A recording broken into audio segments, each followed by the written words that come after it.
Echa la bola, por favor.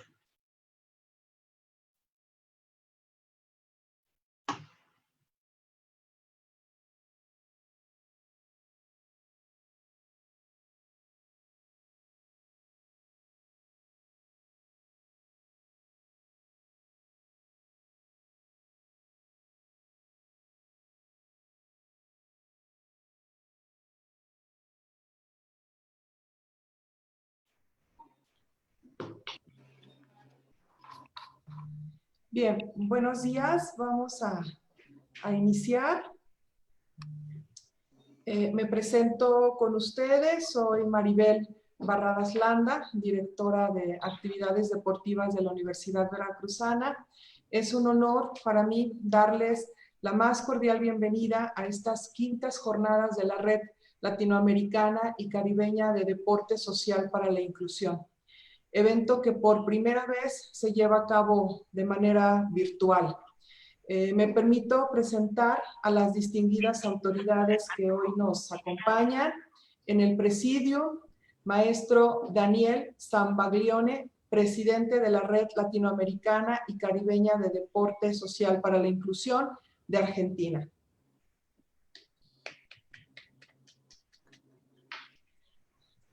Doctora, gracias, maestro. Doctora Sara Ladrón de Guevara, rectora de la Universidad Veracruzana.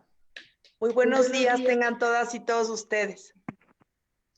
Doctor Carlos Natarén Nandayapa, rector de la Universidad Autónoma de Chiapas. Profesor Daniel Domínguez Aguilar, director de la Benemérita Escuela Normal Veracruzana Enrique Cerrepsamen.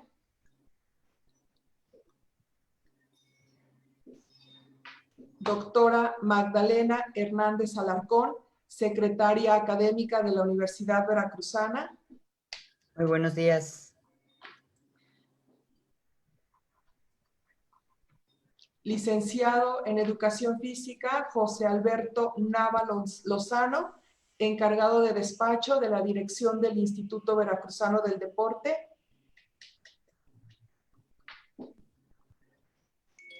Maestro Miguel Ángel Ochoa García, director general de Educación Física Estatal. Buen día, un saludo a todos. Contamos también con la presencia de autoridades internacionales y nacionales invitadas. Está el maestro Vicente Molina Neto, profesor titular de la Universidad Federal de Río Grande, presidente del Colegio Brasileño de Ciencias del Deporte de Brasil. Gracias, maestro. Maestro Ariel Archanco, concejal del Consejo Deliberante Frente Toros Plata de Argentina. Buenos días, buenas tardes a todos y a todas. Bien, saludamos al doctor de la Universidad Autónoma de Chiapas, que vemos que se está conectando. Muchas gracias, doctor, por su presencia. ¿Qué tal? Muy buenos días a todos. Gracias. Maestro Luis Fernando Vargas Peña, director general del Instituto Municipal de Deporte y Recreación de Villavicencio, Colombia. Maestro Alixon Reyes, profesor en la Universidad Adventista de Chayán, Chile, Venezuela. Doctor Yanga Melgarejo Ortiz, subdirector de Cultura Física del Ayuntamiento de Jalapa. Muy buenos días a todos. Agradezco el apoyo y presencia de directores generales y directores de la Universidad Veracruzana, doctora Lourdes Budar Jiménez, directora de la Universidad Veracruzana Intercultural, doctor Miguel Flores Covarrubias, director general del área académica de artes. Buenos días. Muchas gracias. Doctor Domingo Canales Espinosa, director general del área académica de ciencias biológicas y agropecuarias. Muy buenos días. Doctor José Luis Martínez Suárez, director general del área académica de humanidades.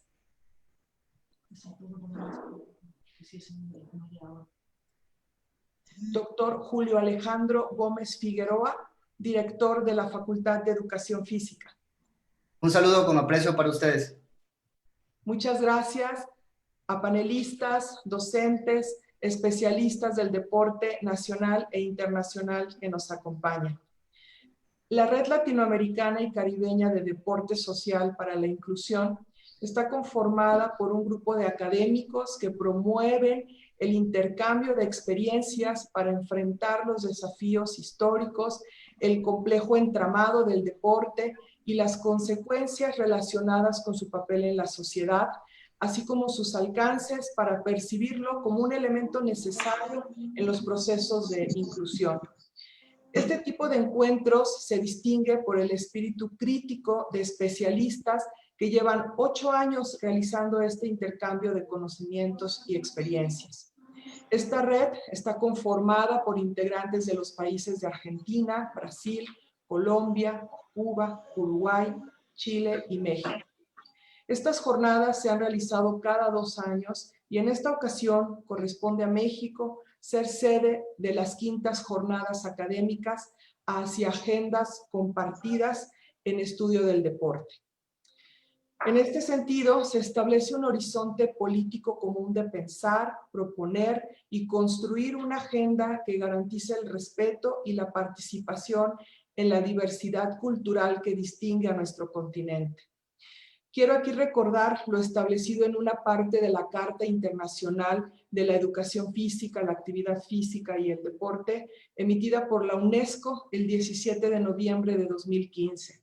Cito: haciendo hincapié en que los recursos, el poder y la responsabilidad de la educación física, la actividad física y el deporte deben asignarse sin discriminación alguna, ya sea esta sexista o fundada en la edad o la discapacidad o de cualquier otro tipo, a fin de superar la exclusión experimentada por los grupos vulnerables o marginados, reconociendo que la diversidad cultural de la educación física, la actividad física y el deporte pertenecen al patrimonio inmaterial de la humanidad y comprenden el juego físico, el esparcimiento, la danza, así como los deportes y juegos organizados informales, competitivos, tradicionales e indígenas, reconociendo también que la educación física, la actividad física y el deporte pueden reportar diversos beneficios individuales y sociales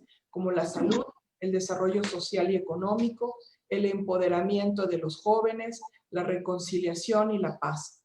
Destacando que la oferta de la educación física, la actividad física y el deporte de calidad es esencial para realizar plenamente su potencial de promoción de valores como el juego limpio, la igualdad, la probidad, la excelencia, el compromiso, la valentía, el trabajo en equipo, el respeto de las normas y las leyes, la lealtad, el respeto por sí mismo y por los demás participantes, el espíritu comunitario y solidario, así como la diversión y la alegría. Fin de la cita. Estamos viviendo una situación inédita, la pandemia de COVID-19 ocasionada por el virus SARS-CoV-2 ha puesto en crisis a todo el mundo en todos los ámbitos, en la salud, la economía y la educación. Se ha hecho evidente la importancia de prevenir y combatir las enfermedades crónicas no transmisibles ocasionadas por el sedentarismo y los malos hábitos alimenticios. Nos encontramos una vez más reafirmando la enorme importancia de promover la actividad física, la educación física y el deporte como un elemento fundamental en la vida de las personas. Estoy segura de que todos los trabajos programados en estas 5ª jornadas serán de mucho beneficio para las instituciones y los países que representamos. Reitero mi agradecimiento y bienvenida a las autoridades y participantes en estas 5ª jornadas de la Red Latinoamericana y Caribeña de Deporte Social para la Inclusión hacia agendas compartidas en estudios del deporte. Muchas gracias a todos. Damos también la bienvenida al doctor Alfonso Gerardo Pérez Morales, vicerrector de la región Veracruz. Buenos días, doctor. Buenos días a todos. Continuando con el programa, cedo el uso de la voz al maestro Vicente Molina Neto, profesor titular de la Universidad Federal de Río Grande y presidente del Colegio Brasileño de Ciencias del Deporte. Adelante, doctor Molina.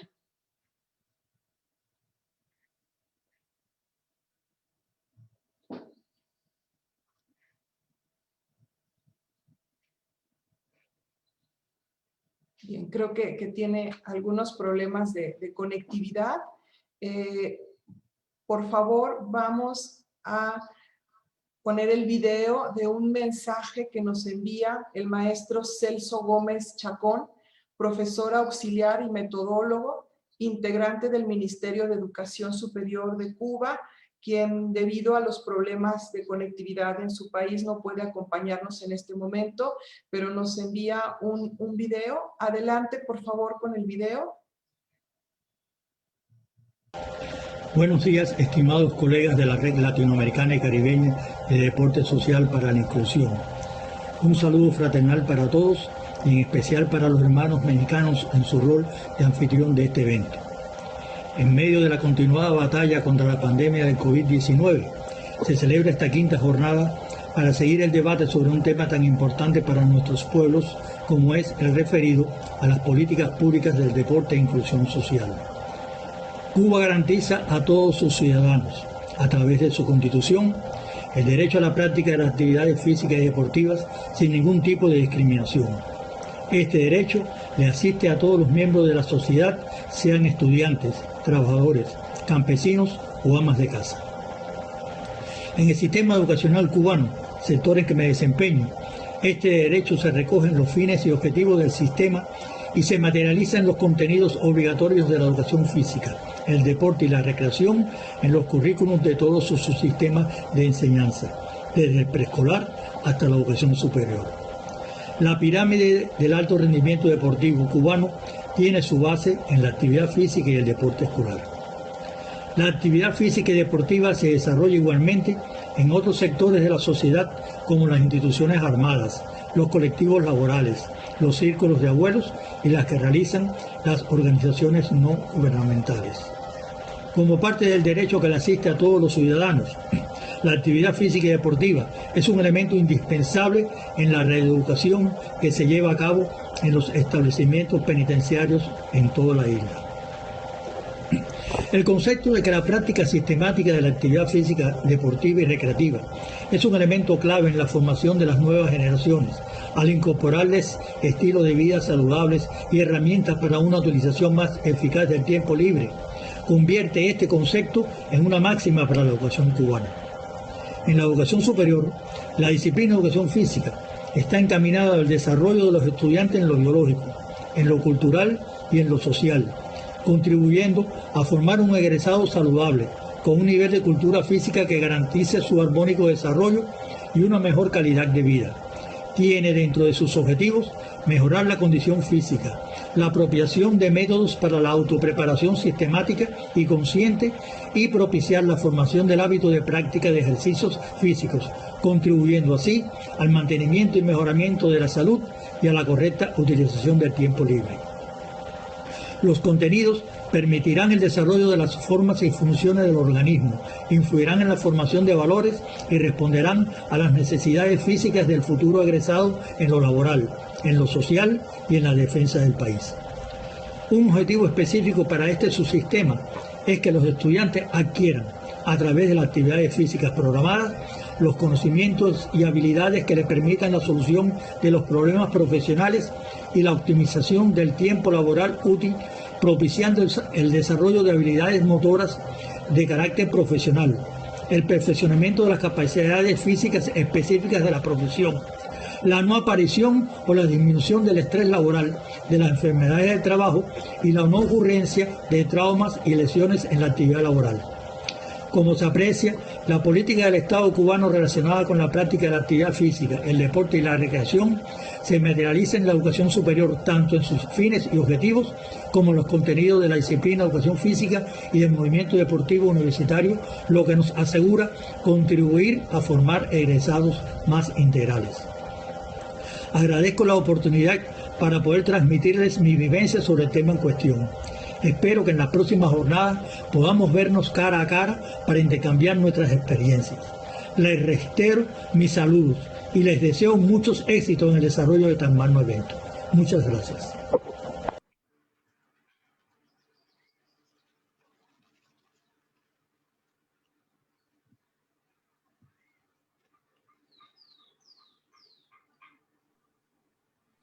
Ahora escucharemos las palabras del maestro Daniel Zambaglioni. Adelante, maestro, por favor.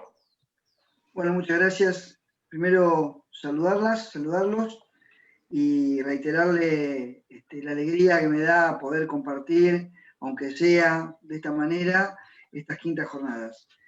Estimadas compañeras y compañeros de Latinoamérica y el Caribe, nos encontramos una vez más para comenzar una nueva edición de nuestras jornadas, que llegan ya a su quinta edición, algo que nos llena de orgullo y nos compromete una vez más a preservar en el camino del deporte, entendido como una herramienta de inclusión social, como un derecho inalienable de los pueblos y como un elemento de bienestar y desarrollo para nuestros chicos, nuestras chicas, jóvenes, adultos y adultos mayores en todo nuestro querido continente. Parece lejano aquel 2013, cuando desde la ciudad de La Plata, en Argentina, comenzamos con este sueño y esta aventura que nos permitió recorrer un largo camino de investigación, de extensión y de docencia, generando un aporte valioso desde lo académico y lo científico. Nos guía y nos sigue guiando el compromiso de entender el deporte como una herramienta para el desarrollo de nuestros pueblos latinoamericanos y caribeños. Es en esa búsqueda que cada uno de los integrantes de la red trabaja, estudia, investiga y se esfuerza para hacer realidad nuestros principios de que el deporte llega a todos y a todas. Así como dimos nuestros primeros pasos en el 2013 y salió nuestra primera publicación, que fue el libro llamado La recreación y el deporte como medio de inclusión, un año después volvimos a juntarnos en la misma sede para nuestras segundas jornadas con el mismo horizonte y la misma convicción de que nuevos compañeros y compañeras se iban sumando a esta propuesta. La consigna entonces fue la universidad, política y sociedad, la recreación y el deporte social como métodos de inclusión. En el 2015, nuestro destino fue Colombia, y la ciudad de Villavicencio cobijó las terceras jornadas bajo el lema El deporte, inclusión social y experiencias comunitarias en América Latina, que también se transformó en nuestra segunda publicación. Y como somos actores de esta América Latina profunda y contradictoria, en el 2007 no pudimos reunirnos en Brasil como estaba previsto, ya que las políticas neoliberales implementadas por Jair Bolsonaro en ese país nos impidieron reunir los fondos necesarios para poder plasmar nuestras inquietudes y aportes al campo del deporte. En el 2019, en la ciudad de Mar del Plata, en Argentina, la que nos recibió para nuestras cuartas jornadas, y el entusiasmo por los nuevos compañeros y compañeras que se sumaban de distintos puntos del continente, nos hizo redoblar esfuerzos y tuvimos una nueva publicación. Finalmente, renovando entusiasmo y compromiso, en el año 2020 nos volvemos a reunir, esta vez en tiempos de pandemia mundial, con la alternativa de la virtualidad y de México juntarnos en la red para todo el continente. Es hermoso ver cómo en todo este tiempo hemos crecido, hemos descubierto nuevos colegas con aportes invalorables. Hoy la red tiene representantes en Argentina, Brasil, Chile, Cuba, México, Uruguay y ahora se está sumando Venezuela, para seguir intercambiando experiencias y conocimientos en torno a esto que tanto nos apasiona, que es el deporte, y entendido básicamente desde su costado social. En todos estos años nunca dejamos de trabajar. Lo hemos hecho en áreas que consideramos vitales como la investigación, la extensión y la docencia universitaria. Todo lo que formamos parte de la red en este norte es un norte de manera ineludible. Pero además somos actores de un mundo que exige posicionamientos. Y es por eso no hemos dudado de manifestarnos contra los intentos de desestabilización en el continente, contra las políticas neoliberales que sumen a nuestros países en el hambre y la desigualdad. Seguimos creyendo con alma y convicción en la patria grande, aquello que soñaron nuestros libertadores, y por el que miles han dejado su sangre en el terreno.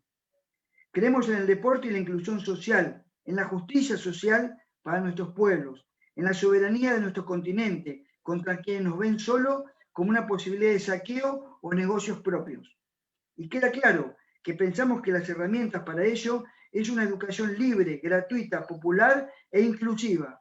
En este contexto, la universidad asume el desafío de transformarse en un espacio de acceso para las clases populares y militamos con convicción para esa causa.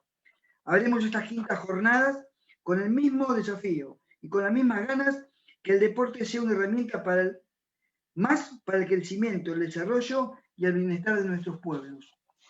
Nobleza obliga, y en este pequeño acto, seguramente no sé si protocolarmente le corresponde, pero es lo que me nace, yo voy a pasar de manera simbólica y también material la presidencia de esta red por esta jornada de México a la señora directora que está acá presente, que es la señora directora maestra de la Dirección de Actividades Deportivas de la Universidad Veracruzana, la maestra Rosa Maribel Barracas Landa. Así que Maribel, con gusto te cedo la presidencia de esta jornada.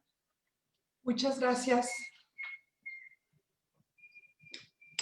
Gracias, maestro Daniel. Es un honor poder participar y colaborar en esta red con profesionales como son todos los que la integran y sobre todo, como mencionas, que se van agregando más colegas. Muchísimas gracias. Le damos la bienvenida también al doctor Manuel Alan Merodio Reza, secretario general ejecutivo del Consejo Nacional del Deporte en México. Muchas gracias, doctor, por acompañarnos. Bien. Cedo el micrófono al profesor Daniel Domínguez Aguilar, director de la Benemérita Escuela Normal Veracruzana.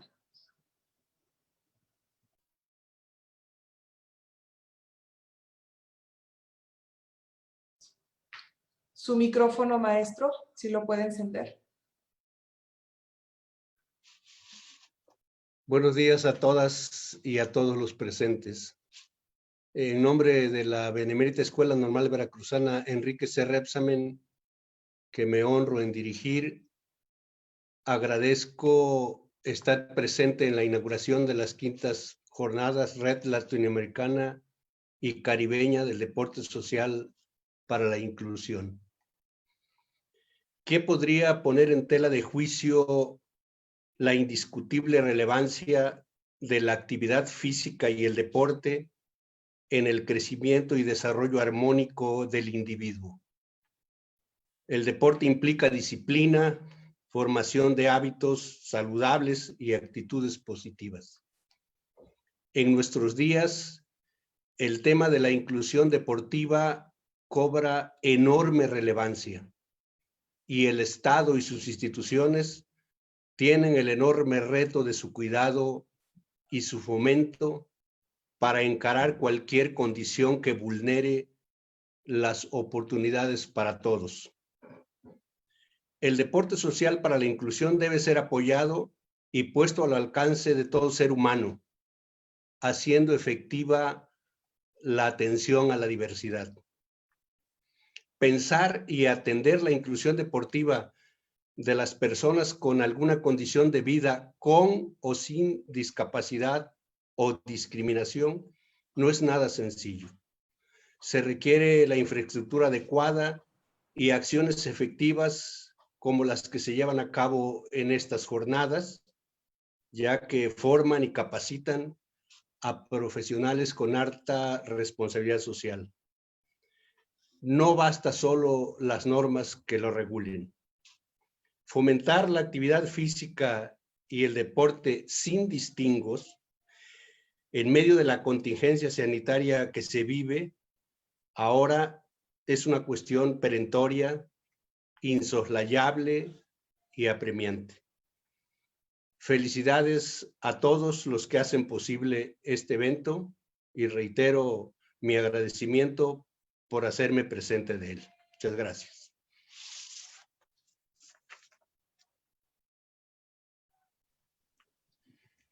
Gracias, maestro Daniel.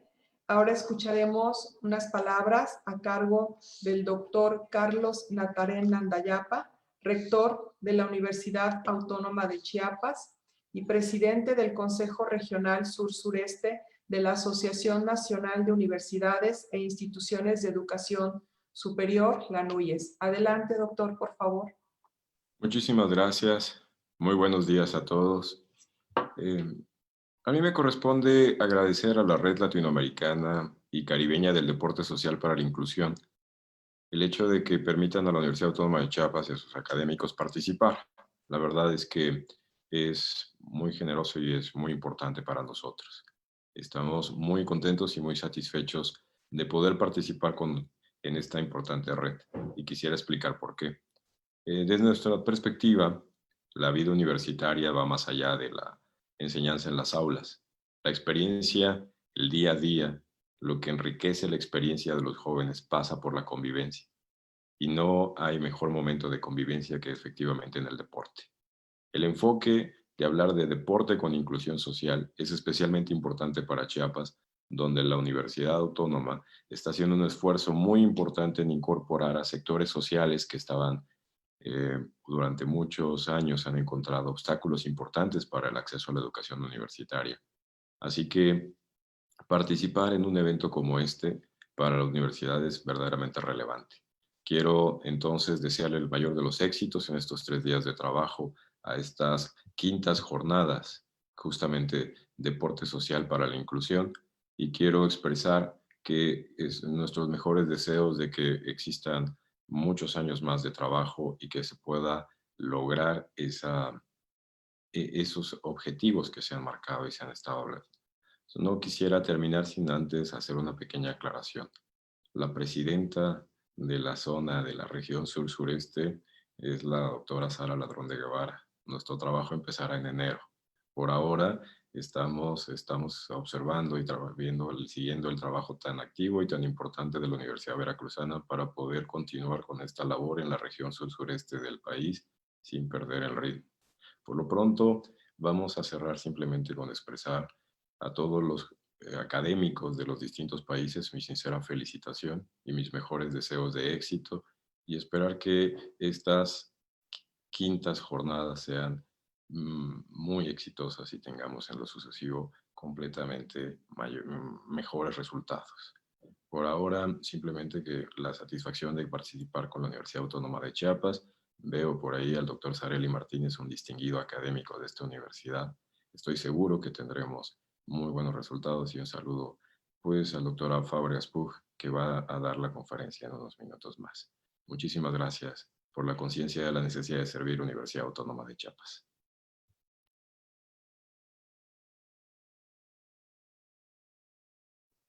Muchas gracias, doctor Natarén.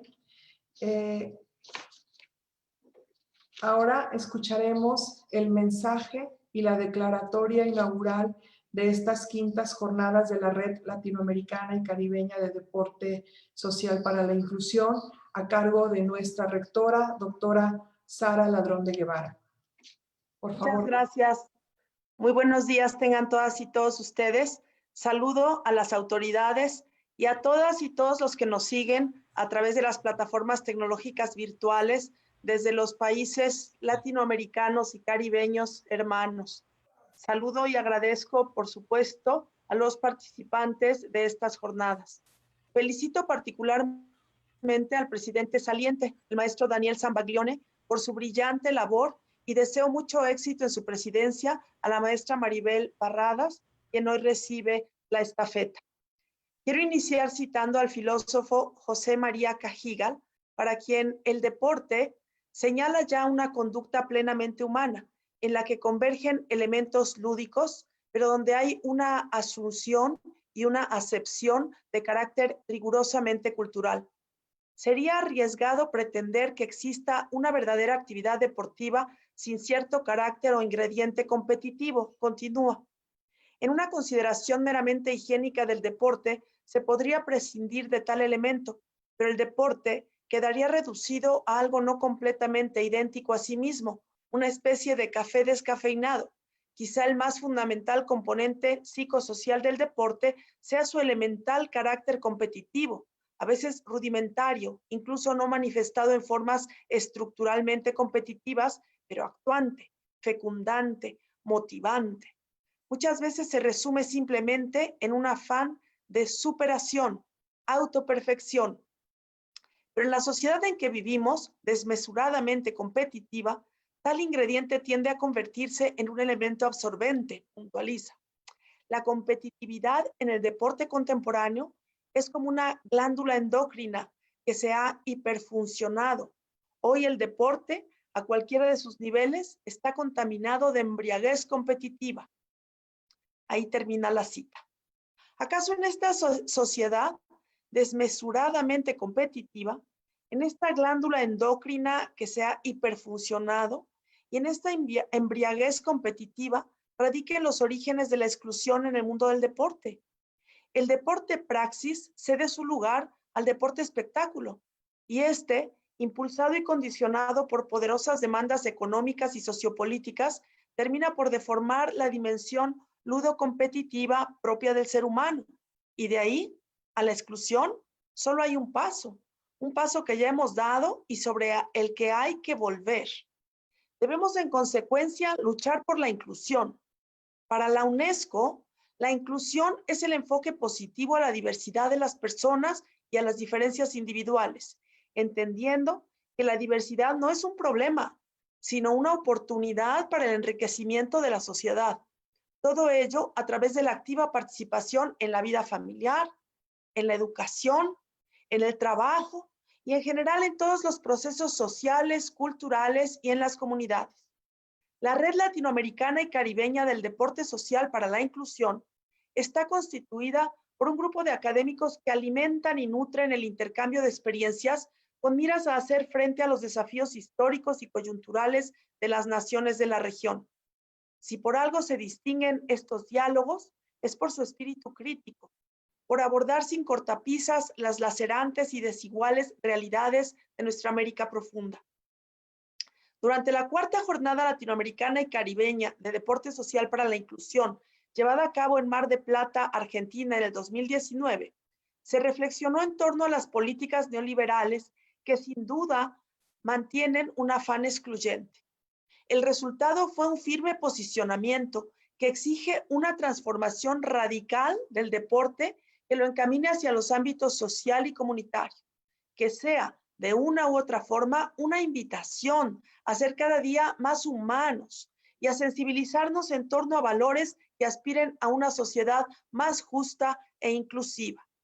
En este contexto, en nombre de la Universidad Veracruzana, les doy la más cálida y fraternal bienvenida a las quintas jornadas Red Latinoamericana y Caribeña de Deporte Social para la Inclusión, en cuyo subtítulo, Hacia agendas compartidas en estudios del deporte, se establece un horizonte político común: pensar, proponer y construir juntos una agenda que garantice el respeto y la participación de la diversidad cultural que distingue a nuestro continente.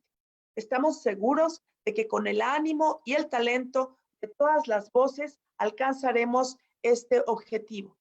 Y aunque las circunstancias nos obligan a llevar a cabo estas jornadas a distancia, México abraza a sus amigas y amigos latinoamericanos y caribeños como siempre, deseándoles el mejor de los éxitos para dar un paso más hacia esta gran utopía que es el deporte social para la inclusión. Sin más, es un honor para la rectora de la Universidad Veracruzana, siendo las 9:34 del día 16 de noviembre de 2020, declarar inauguradas las quintas jornadas Red Latinoamericana y Caribeña de Deporte Social para la Inclusión. Bienvenidas, bienvenidos, la mejor de las suertes y muchas gracias.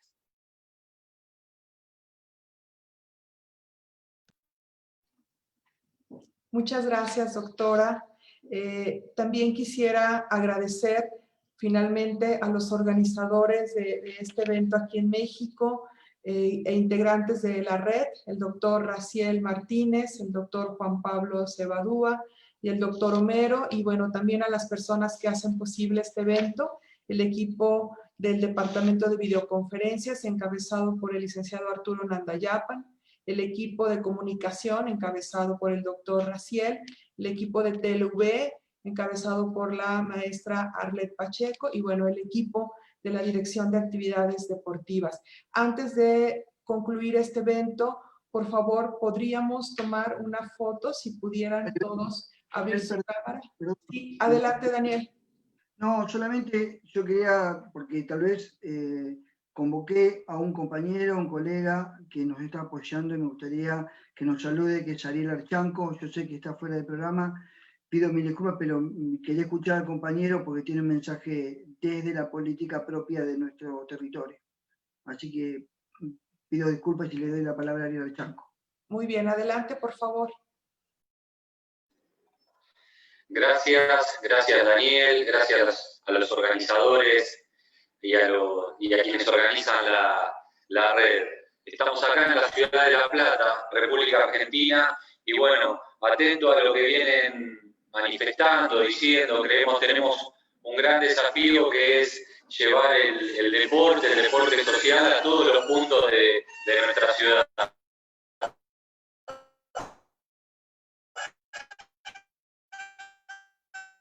Estamos construyendo una red, lamentablemente venimos de un proceso de mucha diferenciación entre los clubes. Siempre tuvieron aquellos clubes que pudieron tener en regla sus papeles y acceder a beneficios del Estado, y otra red, la mayoritaria, quienes contienen a los sectores más vulnerables de nuestra sociedad, quizás sin acceder a esos beneficios. Así que estamos trabajando en red a partir de una ley que se ha aprobado hace 2 meses, estamos esperando que se promulgue en la provincia de Buenos Aires a iniciativa del diputado Facundo Tinganelli, a fin de dotar a todos los clubes de barrio de los elementos, de las necesidades básicas en cuanto a vestuario, en cuanto a pisos y todo lo que sea necesario a fin de llevar a una amplia red de contención social desde el deporte. No me quiero extender más porque de deporte seguramente vayan a hablar los entendidos y las entendidas, pero sí trabajar en paralelo también las condiciones materiales para poder ejercer, y fundamentalmente en los sectores más vulnerables, el deporte con inclusión. Nuevamente, muchas gracias a quienes hayan organizado, y un saludo muy grande, en especial al maestro Daniel Zambaglione, que arduo trabajo realiza en las barriadas de nuestra querida ciudad. Un abrazo y saludos a todos y a todas. Gracias, maestro Ariel Archanco. Bien, si pueden, por favor, encender sus cámaras y posar para la fotografía, por favor.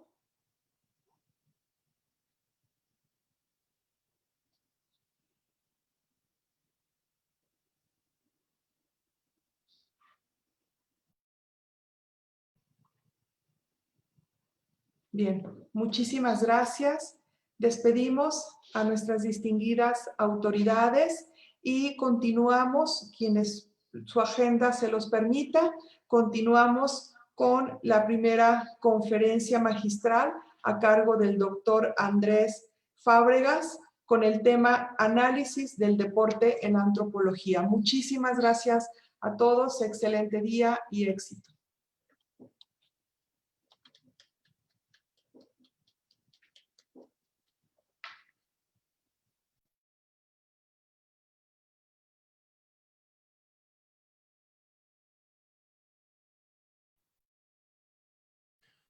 Bueno, entiendo que tengo la palabra. Entonces voy a proseguir. Sí, doctor, por favor. Comienzo con mi agradecimiento a quienes organizaron estas quintas jornadas de la Red Latinoamericana y el Caribe para la inclusión del deporte social. Muchísimas gracias también al doctor Juan Pablo Cebadúa Carbonell, que fue quien me contactó. Es un honor para mí poder participar por primera vez en una discusión con colegas de esta red. Y también agradezco a las autoridades de las universidades, las saludo, y a las autoridades de otras organizaciones que están presentes, al Presidium, muchas gracias por participar y por respaldar una organización como esta red. Estaba recordando que hace aproximadamente 13 o 14 años celebramos en Chiapas, en el seno de la Universidad Intercultural de Chiapas, localizada en San Cristóbal de las Casas, lo que fue la primera reunión de científicos sociales mexicanos para discutir y reflexionar sobre el papel del deporte en la vida cultural y social actual. Allí estuvieron presentes Roger Magazine, que ha sido muy importante como investigador en México, Samuel Martínez, Miguel Ángel Lara y otros colegas más que no voy a mencionar para no robar tanto tiempo. Y estoy invocando esa reunión porque, aunque soy chiapaneco, creo que esta es la segunda ocasión que voy a hablar en Chiapas sobre el tema del deporte y la antropología del deporte. Y voy a comenzar citando a Antonio Gramsci, que todos ustedes saben fue un gran pensador italiano, que se pasó la vida prisionero en las cárceles de Italia, como prisionero político del fascismo italiano que tanto daño le hizo a Europa al aliarse con Hitler y con el traidor Francisco Franco. Y decía Antonio Gramsci desde su celda: el fútbol es el reino de la libertad humana, ejercida al aire libre. Y lo único que uno tiene que hacer es generalizar y decir que el deporte es el reino de la libertad humana, ejercida al aire libre. Y la otra memoria que quiero invocar es a la memoria de Eduardo Archetti, colega nuestro, que tuve el privilegio de conocer en México cuando los intelectuales argentinos perseguidos por el fascismo argentino pasaron por México, muchos de ellos se quedaron aquí, y Eduardo siguió su camino hacia Europa y vivió en los países escandinavos. Todavía pude saludarlo en Barcelona en ocasión de uno de los congresos que hacen los antropólogos españoles, y invoco aquí su memoria y el recuerdo de un texto seminal de Eduardo que se llama El potrero y el pibe, territorio y pertenencia en el imaginario del fútbol argentino. Sin duda, uno de los textos pioneros en el análisis del deporte. Yo como antropólogo me dedicaba sobre todo al estudio de la antropología política, los sistemas de poder en México, en el mundo rural sobre todo, cuando por azares del destino y de esa tierra tan compleja que es Chiapas, tuve que trasladarme a Jalisco. Yo había estudiado a los rancheros de Jalisco como parte del simbolismo nacional. Me interesaba mucho saber por qué de Jalisco venían los símbolos culturales nacionales. El tequila como la bebida nacional, la charrería como el juego nacional, el mariachi como la música nacional. Y me llamaba mucho la atención que ningún antropólogo mexicano o extranjero hubiese estudiado la región de donde provenían todos estos símbolos, que es la de los Altos de Jalisco. Bueno, pues aprovechando una de las tantas expulsiones de Chiapas, me instalé en Jalisco, que es en donde nació mi esposa, ella es de Guadalajara, y fue en Guadalajara en donde empecé a tener interés en el estudio del deporte, aunque he de decir que esa espinita la llevaba en el alma porque tuve un profesor en la Escuela Nacional de Antropología e Historia, allá por los años de 1966, un profesor llamado Isidro Galván, que nos impartía la clase de introducción a la psicología social y que resultaba ser el psicólogo de la Selección Nacional de Fútbol. Entonces, por primera vez escuché de un científico social una reflexión sobre el deporte de labios del doctor Isidro Galván, pero fue realmente en Guadalajara en donde me llamó poderosamente la atención, porque las personas en Guadalajara cuando se presentan, además de decir su nombre, siempre preguntan, ¿y a qué equipo le vas? Y la respuesta es esencial en ese primer encuentro entre dos personas, o 3 o 4. La respuesta es esencial porque existe en Guadalajara una rivalidad local muy arraigada entre los equipos Chivas Rayadas del Guadalajara y Atlas del Guadalajara. Las Chivas representan el alma popular y el Atlas el alma aristocrática. Entonces, cuando dos personas se presentan y dicen, bueno, yo le voy a las Chivas y tú al Atlas, la relación probablemente no va a pasar de ese instante fugaz en que fueron presentados. Pero si se descubren hermanados en la afición deportiva, hay una garantía de que esa relación que comienza tenga futuro. Eso me llevó a explorar en los clásicos de las ciencias sociales si existían referencias al deporte como un problema destacado de investigación. Por clásicos de las ciencias sociales, en este momento me refiero a Émile Durkheim, a Carlos Marx, a Pareto, el pensador italiano, y a Marcel Mauss, sobrino de Durkheim. Busqué en ellos y no encontré ninguna mención hacia el estudio del deporte como algo importante para las ciencias sociales. Me llamó la atención y seguí revisando bibliografía y revisé las fechas en que las ciencias sociales estaban siendo elaboradas precisamente en las universidades a partir de la sociología concebida en aquel momento,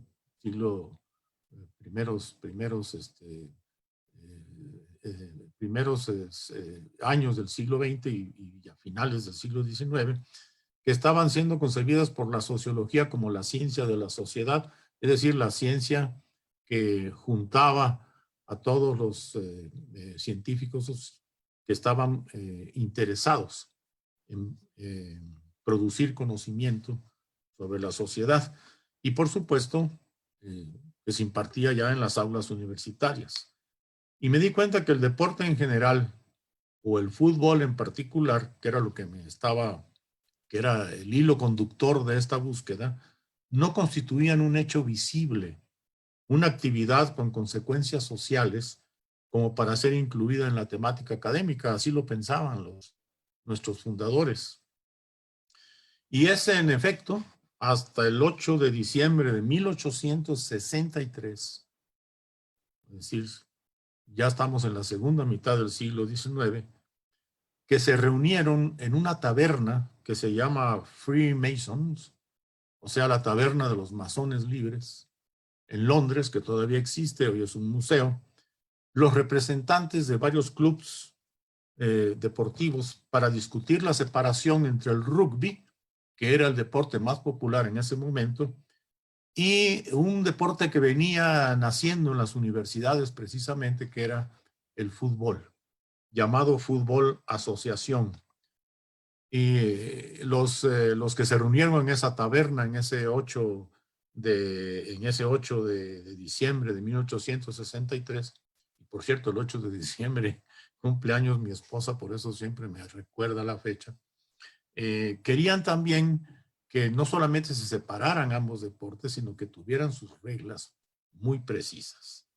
Y en aquella histórica reunión, además de separarse el rugby y nacer el fútbol asociación, se aprobaron las reglas normativas del juego y se fundó la Asociación de Fútbol, que es antecedente de la actual Federación Internacional de Fútbol, la famosa FIFA, que es una estructura de poder todavía más poderosa que la propia ONU.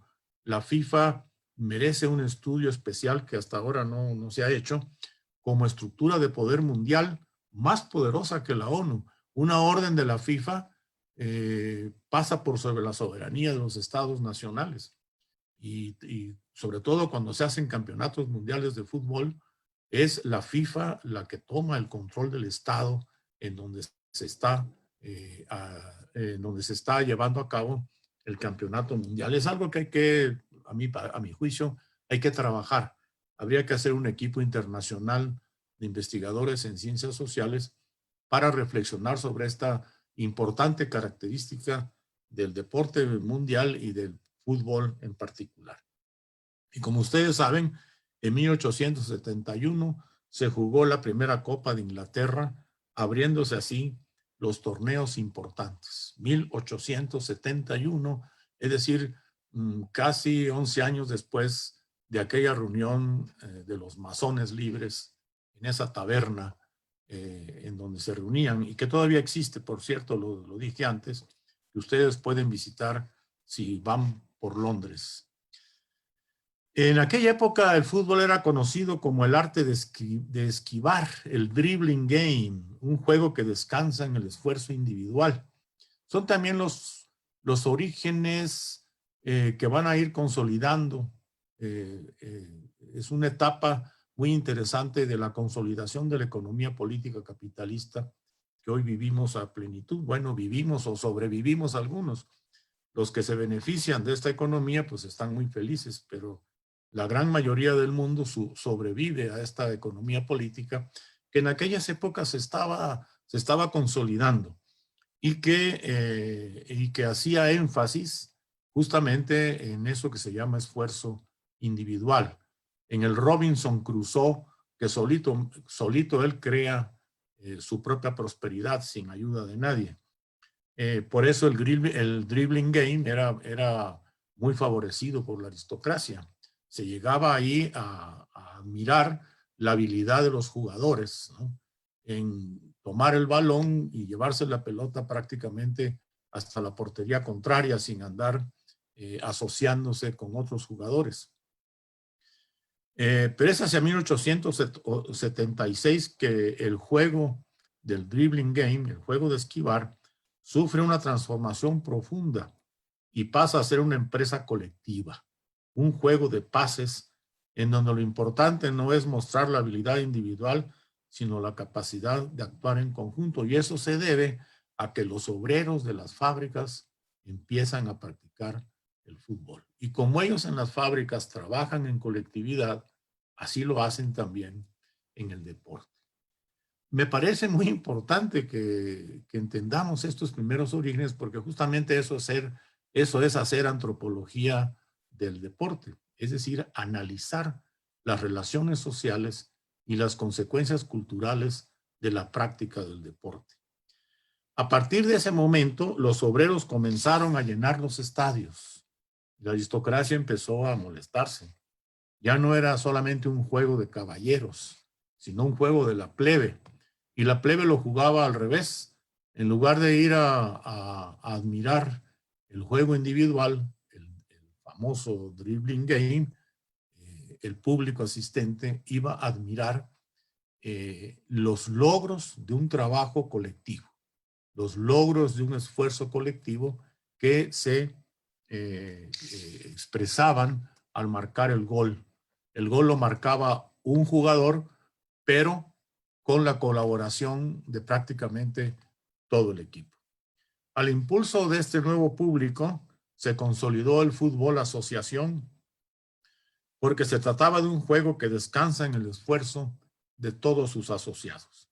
Y de esta forma el fútbol adquirió una de sus características más importantes en términos de sus consecuencias sociales, que fue el de articular las identidades obreras y las identidades culturales de los obreros que chocaban con las identidades culturales de la aristocracia inglesa.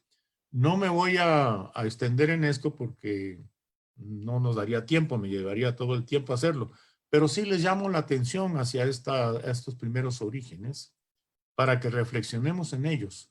Cómo es desde la clase obrera en donde nace justamente la idea de un esfuerzo colectivo en la práctica del deporte, en este caso en el fútbol. El análisis de los deportes individuales merece la atención también, pero estamos hablando, por ejemplo, del box, del tenis, de la lucha libre, que la lucha libre tiene también sus componentes colectivos. El box también los tiene, y también el tenis, porque el jugador es uno, pero el equipo que lo prepara es colectivo. Tenemos que estudiar también esas particularidades del deporte. Solamente me voy a referir ahora, para terminar esta primera parte de mi conferencia, mencionando a que este proceso que estoy describiendo se consolida en 1904 al fundarse la Federación Internacional de Fútbol, siendo el francés Robert Guérin su primer presidente. Y ese es el lapso en el que el fútbol pasa del juego de esquivar al juego de pasar, al juego de asociarse. 1863-1904.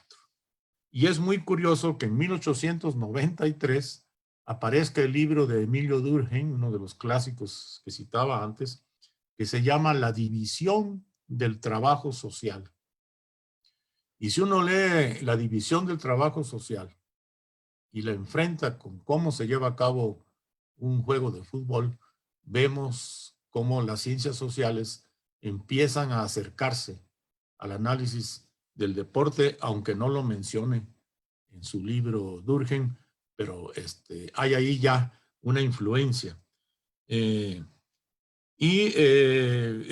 el lado alemán, Karl Marx, que fue y que sigue siendo el crítico esencial de la economía capitalista, no mencionó al deporte ni al fútbol como temas relevantes para las ciencias sociales, preocupado como estaba de crear el modelo explicativo de la economía capitalista.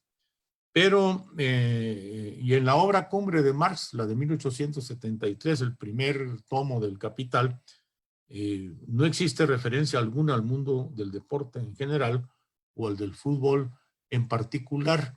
No sabemos si Marx se aficionó a algún deporte, aunque sí sabemos que en su vida de estudiante practicaba la esgrima con sable, ¿no? Y que incluso la barba se la deja crecer porque en un encuentro, en un bar, siendo muy joven, pues le hicieron en la cara una herida cuya seña le quedó para siempre, incluso dejó crecer la barba para no mostrar aquella marca de juventud. Max Weber, que es el otro importantísimo pensador clásico, tampoco dedicó atención al deporte o al fútbol en su obra magna Economía y Sociedad, que se publica ya en 1922. No me estoy refiriendo solamente al juego, sino a la actividad de jugar. Es decir, esa actividad de jugar sí la tocan los clásicos, así sea someramente.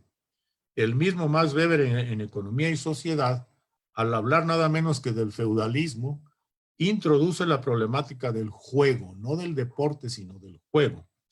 Antes de Weber, el mismo Hegel, el gran filósofo que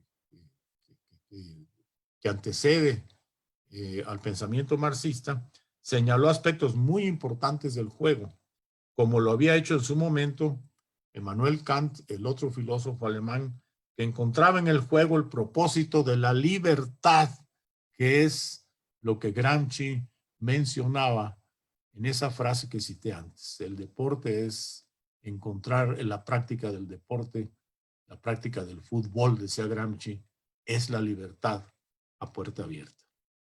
Bueno, y finalmente en su teoría de la clase ociosa, si ustedes vuelven a revisar este clásico de Thorstein Veblen, apuntó consideraciones ya con respecto al deporte, pero en un sentido negativo. Y él decía que los que practican el deporte, lo único que hacen es testimoniar una constitución espiritual arcaica, ¿no? Eso decía Thorstein Veblen. Y de allí vinieron muchos prejuicios entre los intelectuales. En efecto, esos prejuicios existen todavía en el mundo intelectual. Cuando yo empecé a estudiar el deporte, fui testigo presencial de esos prejuicios. y mucho antes. En la Escuela Nacional de Antropología e Historia, cuando entré a estudiar allí, la escuela estaba aislada en el Museo Nacional de Antropología. No estábamos en el contexto universitario. Es una escuela que siempre ha pertenecido al Instituto Nacional de Antropología e Historia. Y en ese momento estaba aislada en el Museo de Antropología. Ahí estudiábamos unos cuantos estudiantes en el piso de arriba. Por supuesto, no había canchas deportivas. Y los estudiantes que llegaban ahí tenían un prejuicio contra el deporte muy fuerte. Como yo había sido jugador de básquetbol en Chiapas, incluso miembro de la selección de básquetbol de Chiapas que ganó el tercer lugar en algún momento en los campeonatos estudiantiles nacionales, pues tenía afición deportiva. Y cuando ingresé a la Escuela Nacional de Antropología e Historia, pues me encontré con que no había ni dónde practicar el deporte y además había un gran prejuicio. Los compañeros decían que era una práctica burguesa. Y los maestros marxistas que teníamos abundaban en eso. El que practica el deporte es un burgués y no hay que hacerlo. Entonces, con un compañero guatemalteco, Bolívar Hernández, que ahora vive en su tierra, nos íbamos los domingos a ver a los Pumas jugar en el estadio de fútbol. Claro que no le contábamos a nuestros compañeros porque nos iban a acusar de ser agentes de la perniciosa burguesía. Justamente eso es lo que dice Sorsing Veblen en la clase ociosa. Y quién sabe si de manera, pues, un poco inconsciente influyó en la intelectualidad que veía el deporte como algo que no era importante. Bueno, ya no me detengo más en esto y me voy de una vez a pasando por los trabajos de Johan Huizinga, por supuesto, de Gerald Kenyon, de todos ellos, de Vicente Verdú en España. Voy a mencionar en especial pues al trabajo de Norbert Elias y Edward Dunning como el que realmente detona la sociología del deporte y que es un punto de arranque en el inicio también de la antropología del deporte. El punto de arranque de Dunning y de Norbert Elias es que se debe situar al deporte como un componente del proceso civilizatorio y parte del proceso de formación del Estado. Es decir, el proceso civilizatorio no se puede explicar sin el proceso de formación del Estado. Y desde el punto de vista de la antropología, y este también es un tema muy largo, pero pues permítanme nada más mencionarlo debido al tiempo. Desde el punto de vista de la antropología, el proceso civilizatorio implica también el análisis y la reflexión sobre cómo se pasa de sociedades igualitarias basadas en la ideología y las relaciones del parentesco a las sociedades desiguales con economía política, con Estado y con la existencia de clases sociales en la estructura de la sociedad. Esas sociedades organizadas a base del parentesco ni tenían Estado, ni tenían economía política, ni conocían la desigualdad social. Es un punto fundamental entender ese momento de inflexión en que la sociedad desigual se impone sobre las sociedades igualitarias y comienza la historia que conocemos de la economía política y la historia de los orígenes de la actual economía política en la que vivimos.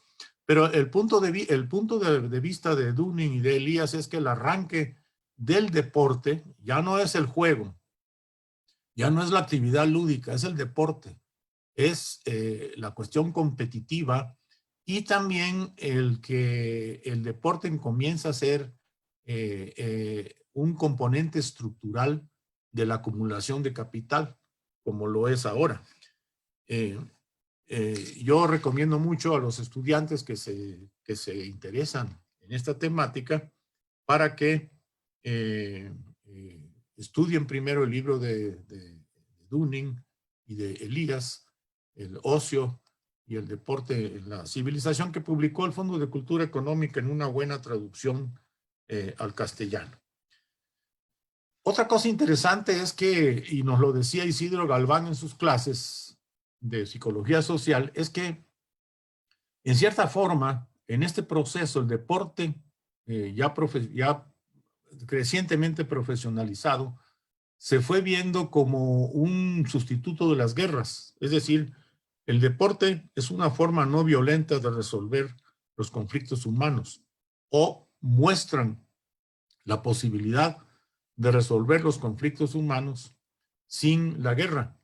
Este es un punto muy importante, y eso es lo que eran las Olimpiadas, hasta que se pervirtieron y ahora son un inmenso negocio de los mismos capitalistas que controlan el deporte profesional. Es una vergüenza realmente en cómo se pervirtieron las Olimpiadas, a donde ahora van deportistas pagados, deportistas profesionales. Ya no es esa fiesta del deporte social como lo quiere la red que ustedes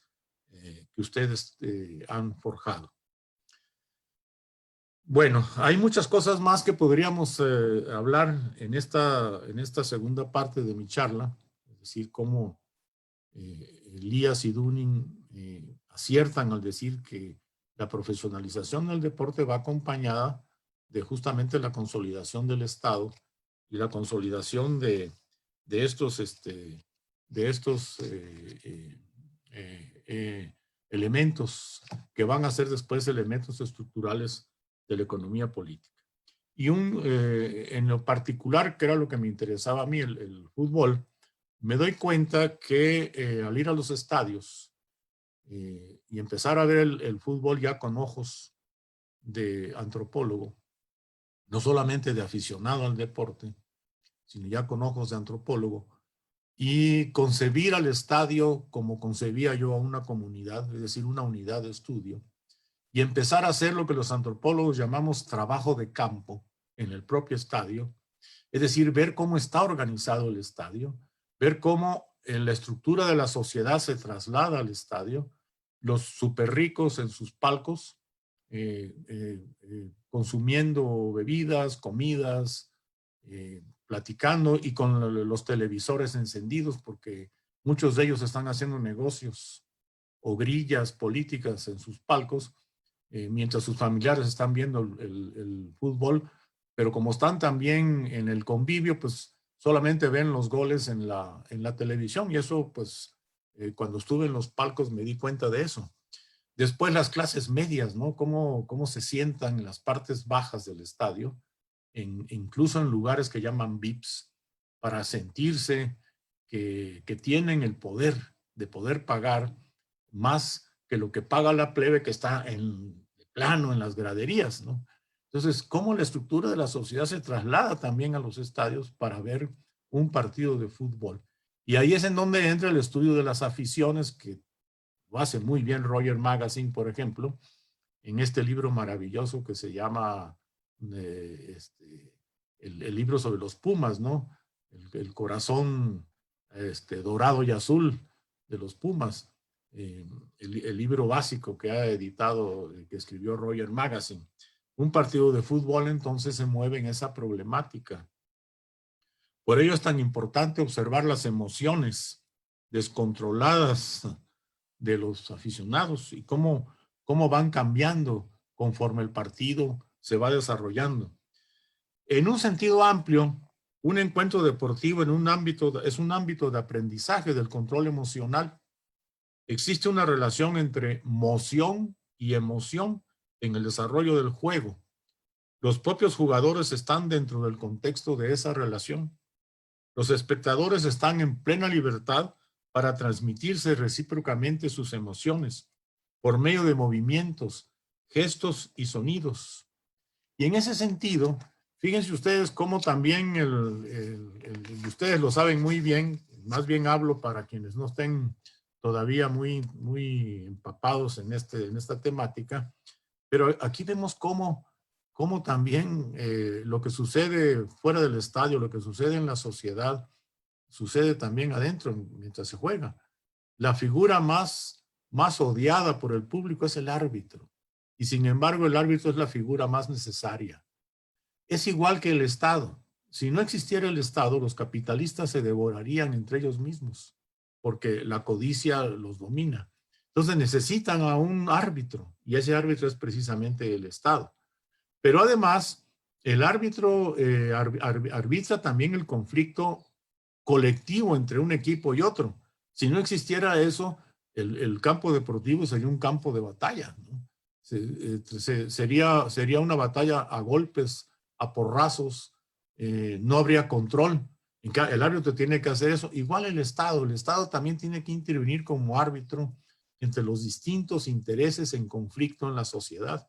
Y en una economía capitalista, pues esos conflictos se expresan entre quienes controlan toda la riqueza. Acuérdense que en México tenemos uno de los campeonatos mundiales de concentración de riqueza. El 0.1% de la población de todo este país, de 120 millones de habitantes, el 0.1% controla toda la riqueza del país. Bueno, eso también se expresa en un partido de fútbol. Y por eso el árbitro es tan odiado y por otro lado tan necesario, porque arbitra tanto el conflicto individual como el conflicto colectivo. Entonces, un partido de fútbol, y yo diría que un partido en el deporte en general, es un contexto de interdependencias cambiantes. Y esas interdependencias cambiantes se van mostrando en las reacciones del público. Por eso es tan importante el estudio, en la antropología del deporte me refiero, el estudio de los estadios, de las concentraciones en donde se está dando el deporte.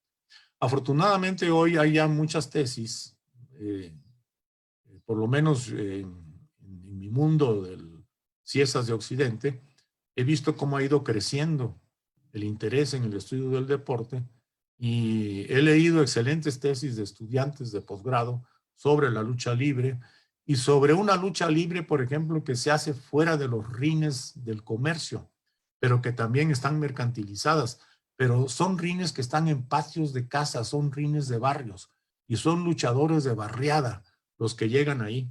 Igual hay también encuentros de box en ese tipo de rines. También he leído tesis estupendas sobre el béisbol y me acordé mucho me he acordado mucho al leer estas tesis de un gran libro de James Cockcroft que se llama Latinos en el béisbol, en donde James Cockcroft muestra cómo el racismo norteamericano se tuvo que romper y tuvo que entender que si querían que el béisbol se convirtiera en un espectáculo productivo, en un espectáculo de dinero, tenían que dejar jugar a los negros y a los latinos junto con los blancos. Lean ese libro que es una verdadera maravilla porque nos explica muy bien la estructura racista de la sociedad norteamericana y que hoy día es tan importante de entender cuando vemos asesinatos de gente de origen africano en las calles de las ciudades norteamericanas. Estamos pues ante la configuración de tensiones y de conflictos que atañen a los bandos de interés que se enfrentan en la sociedad. Desde otra mirada, los partidos deportivos, y en concreto otra vez lo del fútbol, que es lo que yo he estudiado, se equiparan a una fiesta. Recuerden que la fiesta es una institución central en la cultura latinoamericana, no solamente en la mexicana. No hay pueblo latinoamericano que no tenga fiestas. Todos los pueblos latinoamericanos tenemos fiestas. Es dentro del contexto de la fiesta que se expresa la pluralidad cultural con todas sus contradicciones y sus símbolos. Decimos por ello, junto a otro gran analista del deporte italiano, Vincenzo Padiglione, que en las sociedades actuales el deporte es un hecho social total, no como lo despreciaban los clásicos. El deporte es un hecho social total, capaz de integrar la pluralidad cultural del propio sujeto del aficionado a través de captar la complicada trama de interrelaciones que ocurren en las sociedades contemporáneas. Por eso mi libro, Lo Sagrado del Rebaño, tenía el subtítulo de El fútbol como integrador de identidades. ¿Cómo es que un símbolo un símbolo como lo es un equipo deportivo, y en este caso eran las Chivas Rayadas de Guadalajara, logra la integración de identidades, incluso clasistas, rompiendo las líneas de verticalidad que se dan entre las clases. Y cómo ricos, pobres, clases medias se unen en el grito arriba las Chivas, ¿no? ¿Por qué? ¿Cómo es posible que en el estadio se diluyan esos intereses? Bueno, porque es un símbolo y es una fiesta, es una reunión festiva. Por eso los estadios mexicanos y todos los estadios latinoamericanos que yo he visitado son lo mismo, tienen fuera toda una festividad. Venta de artículos deportivos, la comida comunal que es tan importante, el tatuarse el rostro con los símbolos del equipo, etcétera, etcétera, las banderas, todo es una fiesta. Y este sentido festivo es también otra parte muy importante del análisis antropológico del deporte. Bueno, no me quisiera extender demasiado para ver si hay preguntas y respuestas, pero sí quisiera decir antes que los estadios son recipientes de la pluralidad social y cultural contemporánea. No hay sociedades homogéneas culturalmente en el mundo de hoy. La pluralidad cultural es lo que domina el mundo. Y el aspecto de lo que se llama la globalización, que no es más que la mundialización de la economía política capitalista. Es decir, el deporte tiene también su función en la formación de los arquetipos de personalidad, que a su vez simbolizan lo nacional. Eso es justamente lo que mi libro sobre lo sagrado del rebaño trataba de demostrar. Las Chivas Rayadas del Guadalajara son populares en todo el país, juegan en su casa, en cualquier estadio mexicano, porque son el alter ego de la selección nacional. Es un equipo que juega solamente con jugadores mexicanos. Y ese es su gran atractivo. El día en que los dueños de las Chivas, emocionados por la codicia y por el negocio, dejen esa característica y empiecen a contratar a jugadores extranjeros, ese día se acaban las Chivas Rayadas de Guadalajara y se acaba también el alter ego de la selección nacional. Por cierto, la selección nacional mexicana es el equipo de cualquier deporte que se practique en los Estados Unidos, que tiene más aficionados, porque los 40 millones de mexicanos que viven en los Estados Unidos son aficionados a la selección nacional de fútbol. Un partido de la selección nacional mexicana de fútbol en Estados Unidos es garantía de negocio, llena los estadios a morir. Y ahí van los mexicanos a expresar su mexicanidad en esos partidos. Yo he visto algunos de esos partidos en San Diego, en California, y es impresionante la emotividad del público. Y que, hablando con los aficionados que van ahí al estadio, me doy cuenta que muchos de ellos tienen años de no venir a México. Son ilegales, o muchos son legales, pero tienen muchos años de no venir a México. Y sin embargo, la nacionalidad clavada está allí y se expresa en esos partidos de la selección nacional de fútbol. Y eso me recuerda que incluso cuando investigaba el estadio de las Chivas, el Estadio Jalisco, ahora juegan en un estadio que ya no es el Jalisco, pero cuando jugaban en el Estadio Jalisco, entrevisté a muchas familias que venían desde tan lejos como Chicago o Nueva York, o bien más cerca de Los Ángeles, de San Francisco, y les decía yo, pero ¿cómo vienen desde allá nada más para ver un partido? Y la respuesta era, es que aquí nos sentimos mexicanos.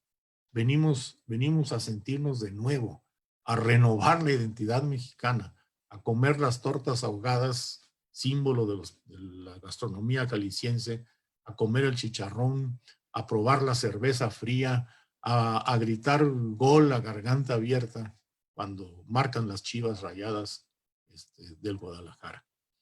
Y bueno, pues esto ya lo había señalado también Archetti respecto a Argentina en ese maravilloso texto que le cité al principio del PIDE. Voy a terminar esta conversación hablando de algo que me parece esencial y que entra dentro de las temáticas actuales.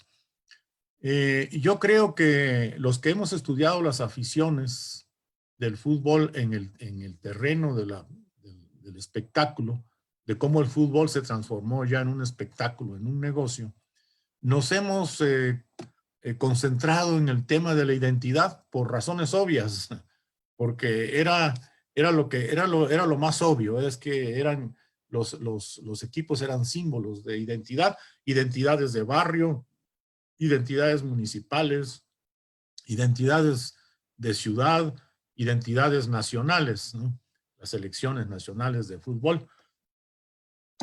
Pero creo que hoy es muy importante, entre quienes estudiamos a las aficiones, me parece que también es muy importante para quienes, como ustedes, estudian el deporte social, que así lo llaman, la cuestión del colonialismo actual. El colonialismo actual está escondido en medio de la soberanía, de lo que es, digamos, la máscara que encubre al colonialismo, que es la soberanía de los estados. Pero ¿cómo el colonialismo se manifiesta en los equipos de fútbol? El colonialismo el colonialismo actual implica discutir la relación entre las estructuras de clase y las estructuras étnicas y cómo se articulan. No es un problema fácil, ni mucho menos. Ya trataron de resolver este problema Pablo González Casanova, Rodolfo Stavenhagen, Guillermo Bonfil, a través del concepto de colonialismo interno. Pero la crítica de Gonzalo Aguirre Beltrán, desde su posición de indigenista, dio también en el clavo de los puntos débiles de la teoría de colonialismo interno. Pero que el colonialismo existe, existe. Y que lo de la soberanía de los estados es una máscara, es una máscara. Y hoy en México tenemos ejemplos muy vergonzosos de eso, como el de ser el patio trasero para detener a los migrantes, para que cuando se le antoje a Trump, los deje entrar a los Estados Unidos, mientras los tenemos que tener aquí en la frontera, como si fuera la cárcel antes de que entren allí. Y ahí tienen ustedes, por ejemplo, un ejemplo de ese colonialismo que está enmascarado en la farsa de la soberanía de los estados nacionales. Con la mundialización y el contexto del fútbol, y en el contexto del fútbol profesional, y me temo que cada día más el deporte es un espectáculo, un gran negocio, pero bueno, en el fútbol los equipos van perdiendo sus características culturales y se van acomodando al espectáculo. Entonces ya no sabemos si existe realmente el fútbol nacional. Bueno, en México, para saber cuál es el nivel del fútbol nacional, tenemos que seguir viendo a las Chivas, porque son el único equipo que juega con jugadores nacionales. Lo demás son equipos estándares. Fíjense, por ejemplo, cómo los entrenadores europeos le dieron en la torre al fútbol africano y lo convirtieron en un fútbol estándar para que los jugadores africanos jueguen como juegan los europeos. Y como les gusta a los europeos ver el fútbol, y se estandariza porque pues ahí está el dinero, ahí está las jugadas máximas. Es un proceso que no hemos estudiado bien. En primer lugar, el paso del deporte social al espectáculo. Nos falta mucho todavía para armar las piezas. Y segundo, cómo lo que llaman globalización, que no es más que la mundialización del colonialismo, que es la cara del colonialismo actual, se ve también en los equipos. Vean ustedes, por ejemplo, la selección francesa que gana el campeonato mundial. Creo que tenía 3 jugadores franceses y todos los demás eran de origen africano o turcos. Había por ahí uno o 2 turcos y todos los demás eran africanos. Pero africanos que ya juegan a la manera que entrenador francés, el entrenador europeo les dice, ¿no? Y con ello, pues, esa alegría y esa vocación cultural que tienen los pueblos africanos por el sonido y esa emoción que les arranca el sonido, pues queda opacado en el estilo de juego. Drogba, por ejemplo, tiene que jugar como juega Griezmann o como juega Messi, ¿verdad? Porque los entrenadores así los obligan. Por eso se ha vuelto monótono el fútbol. Hoy ya vemos un partido de fútbol, da igual verlo en Inglaterra que verlo en México. Todos los jugadores juegan igual porque los entrenadores están ya entrenados para eso. Es algo que no hemos estudiado bien y yo creo que es uno de los grandes temas actuales. Abordar el problema del colonialismo en el deporte. Es decir, la traición cultural, la traición a los orígenes culturales que tienen que hacer los jugadores profesionales para poder ajustarse a lo que les pide el espectáculo.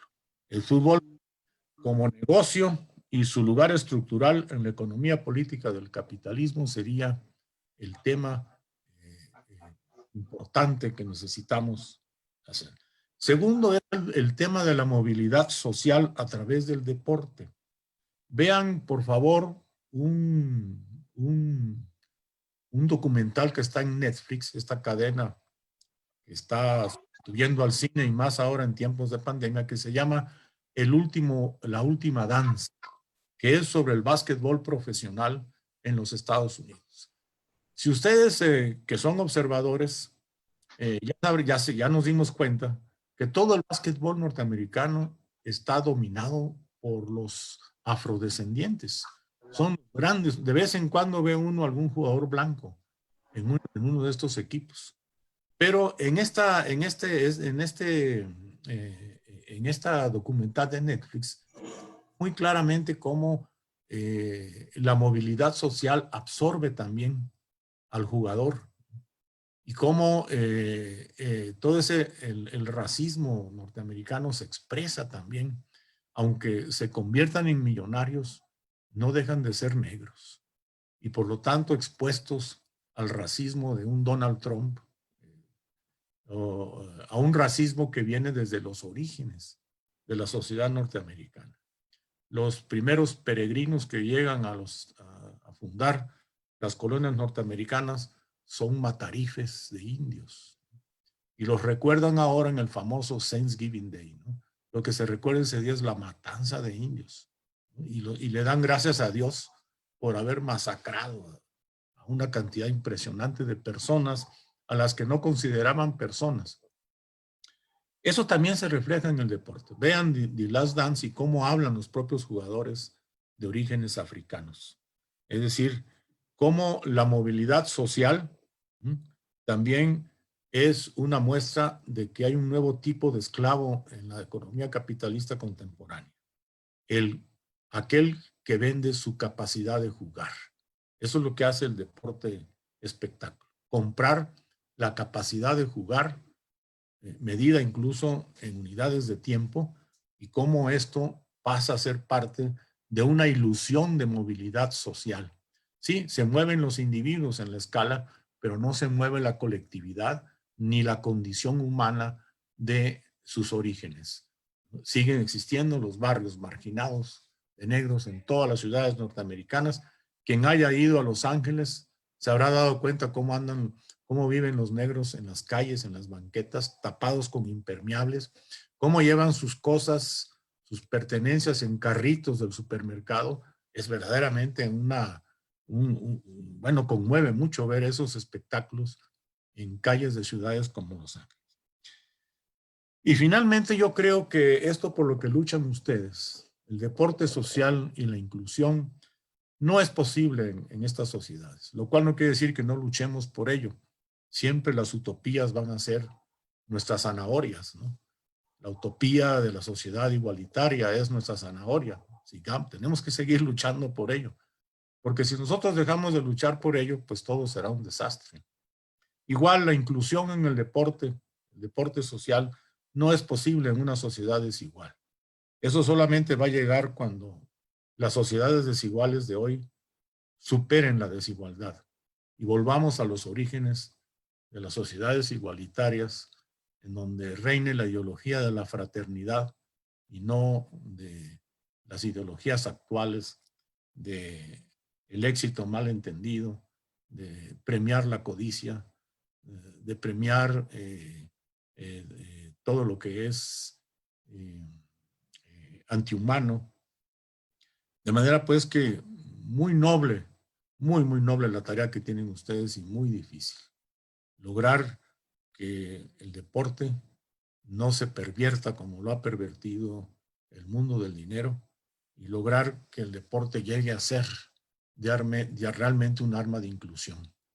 Si se logra demostrar eso en el mundo del deporte, es como una isla, como un laboratorio, pero un laboratorio fundamental, un laboratorio que demuestre que sí es posible regresar a las sociedades igualitarias y que sí es posible, si luchamos por ello, desde cualquier trinchera que sea, y la trinchera del deporte es fundamental, sí es posible remontar la desigualdad social a través del esfuerzo de nosotros mismos.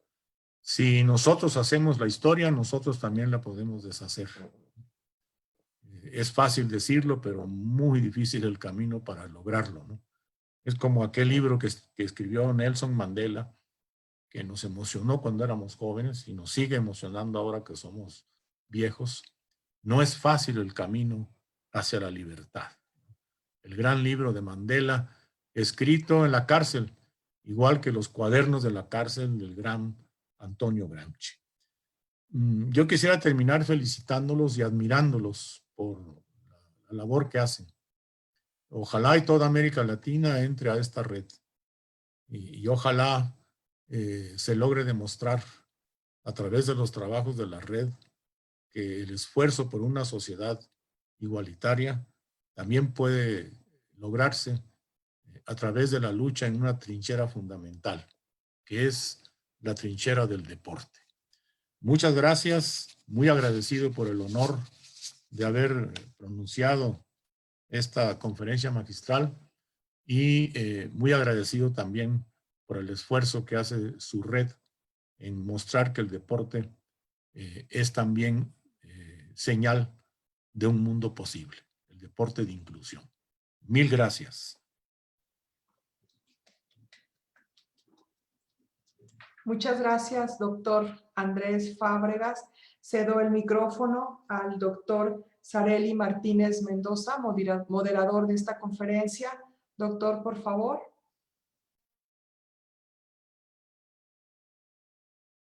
Su micrófono, doctor Sareli.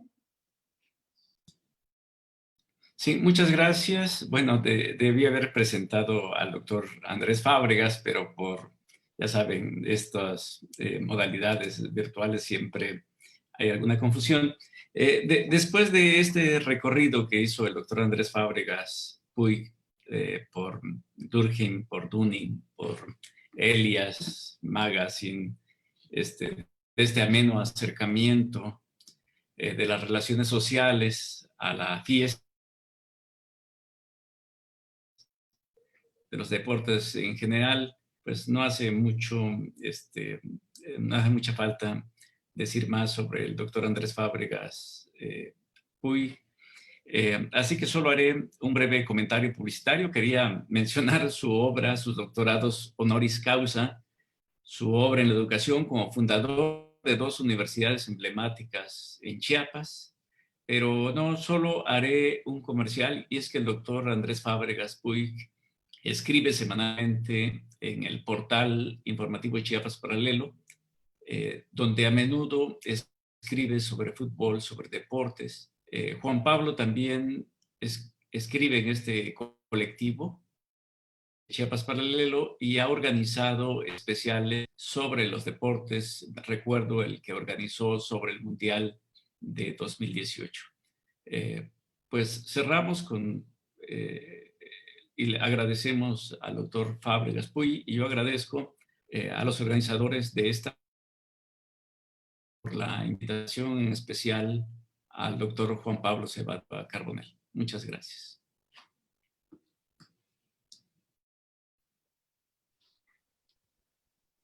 Muchas gracias, doctor Sareli Martínez. Bien, pues siguiendo nuestro programa, tenemos ahora una pausa activa a cargo de la maestra Daniela Pineda Rosas. Adelante, por favor, Daniela. Hola, ¿qué tal? Muy buenos días. ¿Sí me escuchan todos?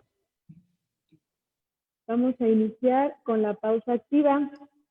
En esta pausa es importante que primero nos pongamos de pie los que tengamos la posibilidad de hacerlo y me vayan siguiendo. Es una rutina que no los va a fatigar, simplemente es para que activemos todos nuestros sistemas internos por estar en un periodo prolongado de sedentarismo. Entonces los invito a que me sigan.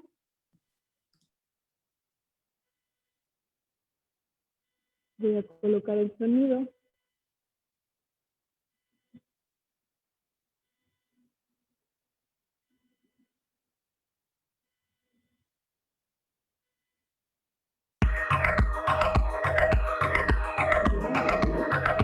Vamos a iniciar.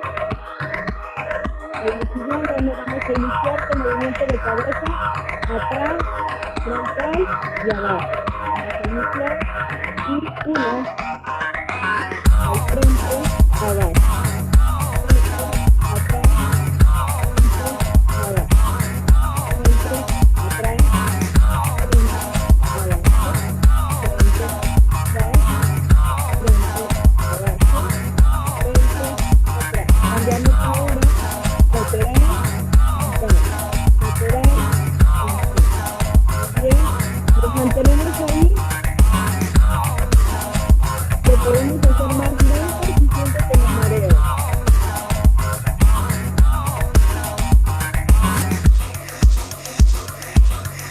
Vamos a cambiar ahora, otro arriba y abajo.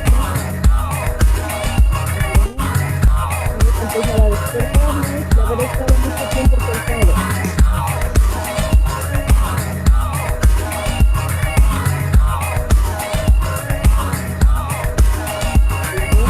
Hagamos el ejercicio, abrimos nuestros brazos, vamos a tocar nuestros hombros, extendemos.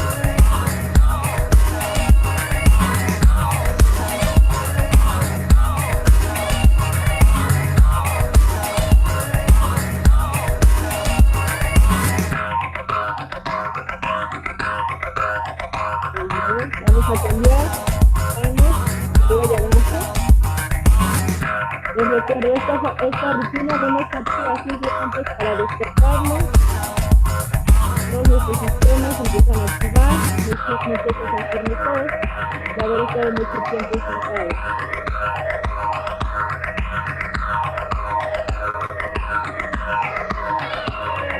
Cambiamos, siempre la cadera muy grande, hacia el lado derecho y izquierdo.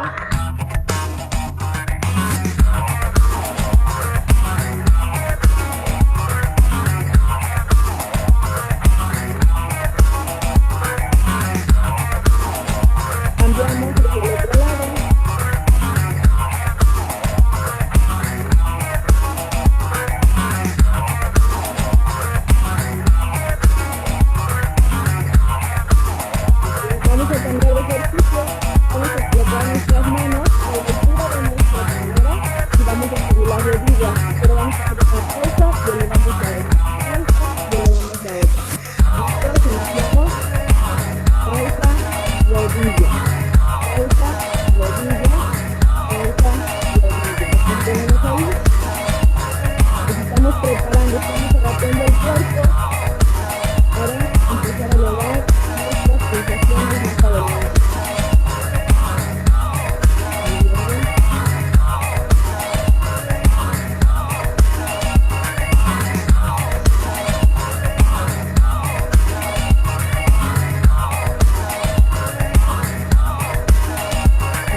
la temperatura y la presión cardíaca.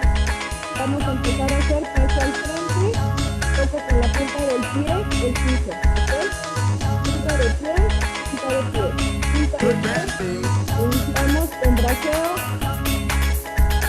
punta de pie al frente. Este va a ser el paso que vamos a mantener ahorita. No vamos a cambiar de paso.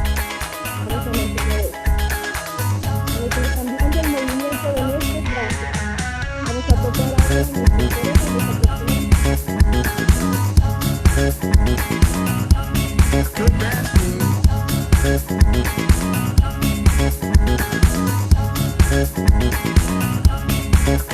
y vamos, tocamos hombros, claro, vamos por pie contrario.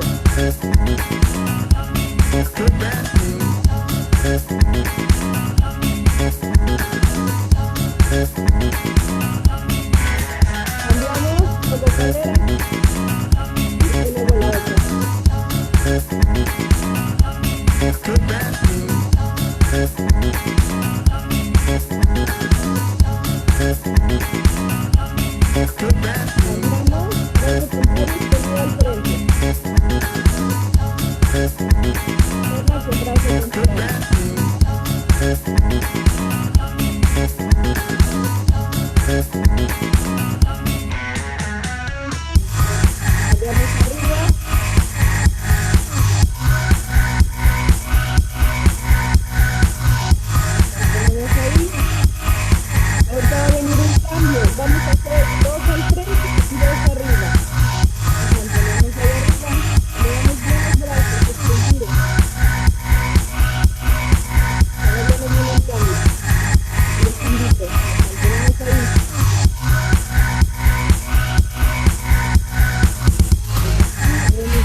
Presionamos nuestra mano al oído.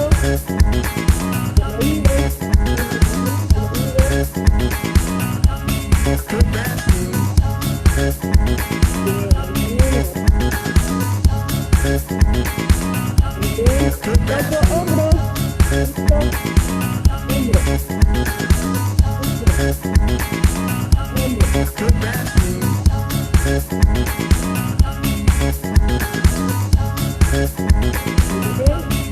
Vamos con cadera.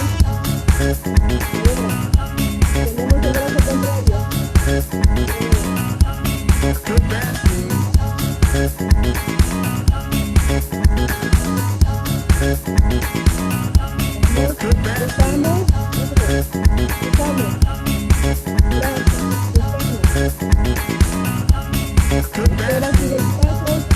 Vamos arriba.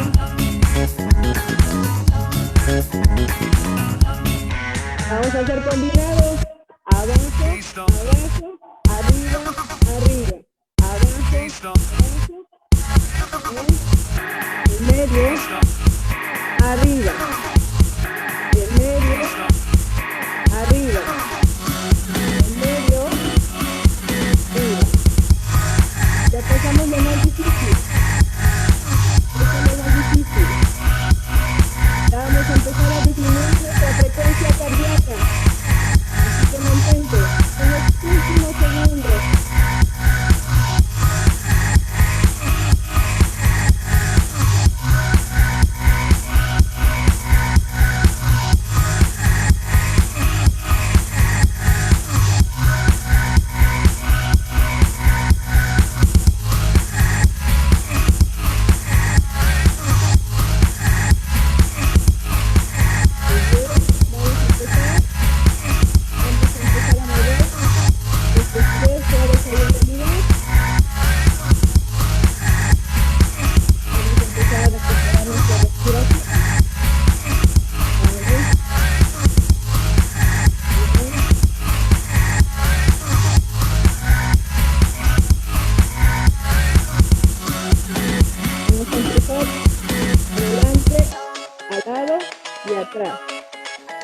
el otro pie, adelante, al lado, atrás.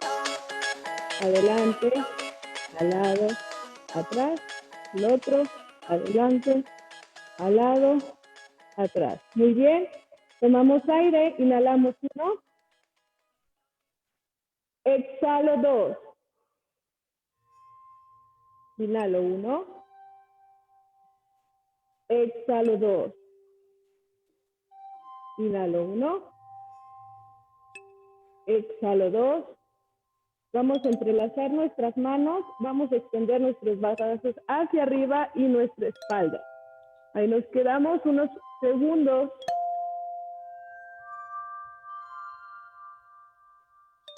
Muy bien. Nos movemos de esa posición. Vamos a colocar ahora nuestro brazo. Vamos a tomar nuestra cabeza y nuestro brazo contrario se extiende.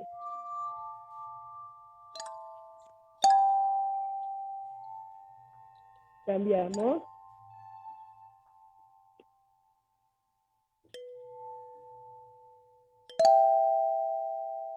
Muy bien. Vamos a bajar hasta donde nos permita nuestro cuerpo. Vamos a tomar aire y vamos a bajar a tocar la punta de nuestros pies hasta donde lleguemos y nos quedamos ahí unos segundos. Bajamos despacio.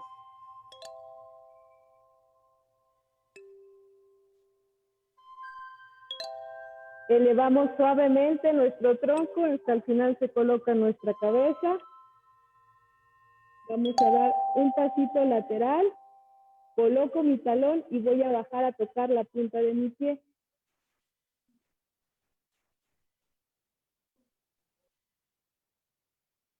Cambiamos la otra pierna, talón y punta de pie.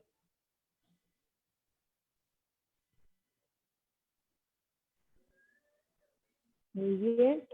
Pues un aplauso para todos ustedes. Han terminado su pausa activa. Recuerden interrumpir sus horas sedentarias, aunque sea cada vez que ustedes pasen 1 hora sentados. Inviertan 10 minutos en ponerse de pie, caminar o moverse. Saludos, que tengan excelente día. Ya casi voy a empezar, ¿dice? Muchas gracias, Daniela. Tenemos un receso de 12 minutos.